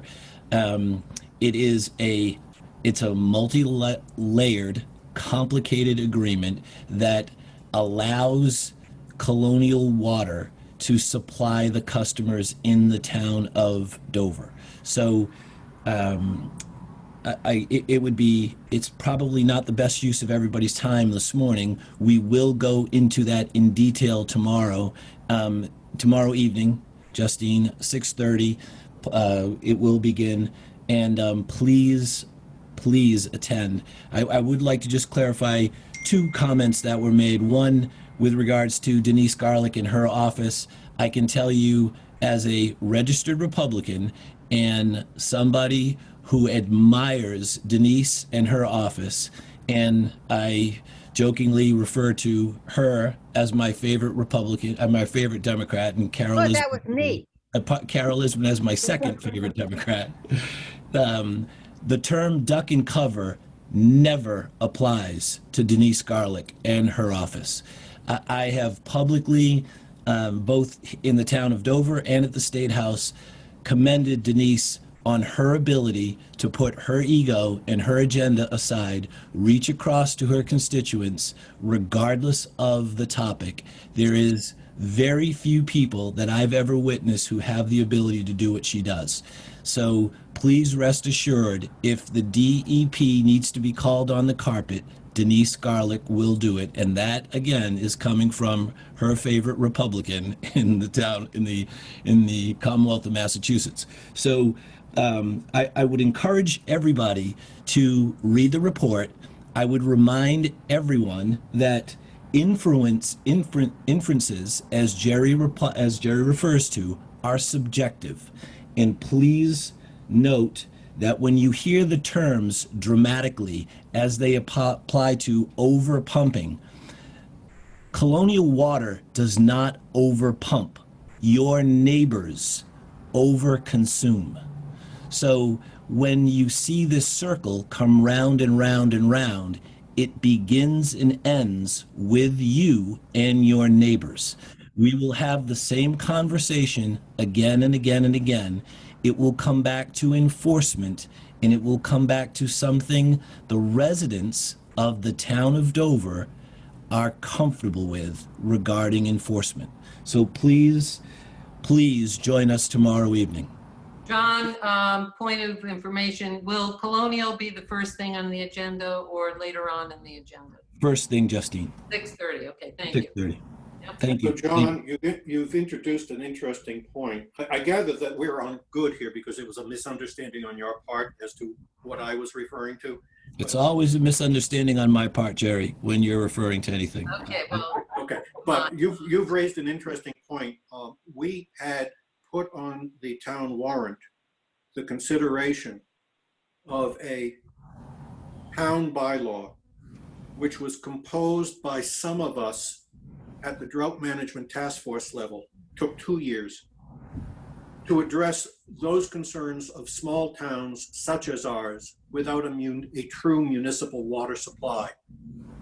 And that article I did withdraw because it appeared that this would not be a good year to have it on the warrant. I was informed that there would be little likelihood it would pass in town meeting. I will just remind everyone, it is still a topic that we can address. The bylaw would introduce authority to the town, specifically because it must go to the Board of Health under state law. The authority to attempt to address the topic that John mentioned, and that is overconsumption. But John, I would also say the permit that Colonial holds puts on them the onus to address overconsumption. And would you say, this is Justine speaking, would you say that overconsumption, since it peaks in the summer months, generally relates to irrigation systems?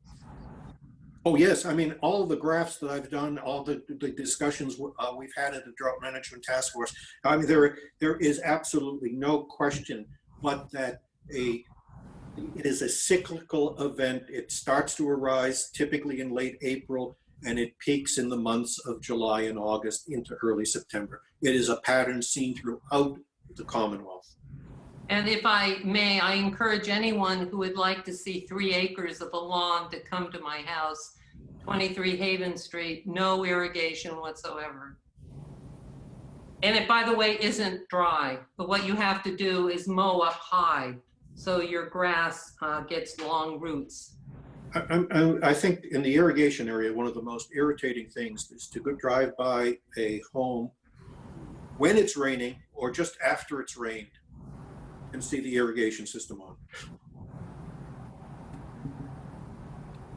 Okay, can Are we there any move other on, questions? Jerry? What? Jerry, are there more agenda items? Or are we finished for the Well, day? I think it's 10 o'clock. I don't want to hold people on. We'll come back to our projects and our tasks, I think, in our next meeting.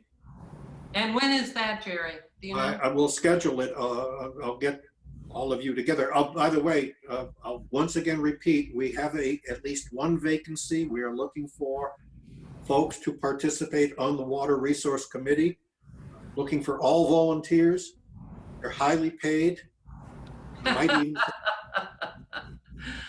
May I also suggest that, given that a good part of our mandate will be a communication and education program to all households in Dover, whether they use Colonial or another public water company or have a private well, on water conservation, water quality, and so forth, that we could really use a person with some expertise in communication in the social media world. The average age of our committee needs a little work. Well, so does most of Massachusetts. We're like Mississippi and Maine. We have a lot of old people, so. I'll say just, what is this? Someone, I think there's a confusion. Someone raised the point that there may be a confusion between the permit from the DPU. No, excuse me. The DPU's responsibility in regulating any public water supply company goes predominantly to hardware, the equipment, and its cost, and it's the attribution of that cost in the tariffs. That's what the DPU predominantly deals with. And to ensure there is no overlap and competition between one company and another. As to water quality and water supply, that is the province only of the DEP, or ultimately, as has happened in this particular case, the federal EPA. I hope that answers that question. Jerry, I'm gonna have to sign off now, if that's okay. Okay. And Ron, if I may, I'll call you on a separate matter having nothing to do with water. So I'm going to close the meeting at this time. I appreciate everybody's participation. Denise, you know that the duck and cover wasn't meant for you. It was meant for the certain named individuals at the DEP with whom you are becoming familiar, whose names we've talked about. Thank you, Jerry. And unfortunately, I mean, the coincidence of the report being published on the 3rd of June and the contamination occurring on the same date originally is a telling moment, is all I'd have to say. Okay. Thank you, Jerry. Bye-bye.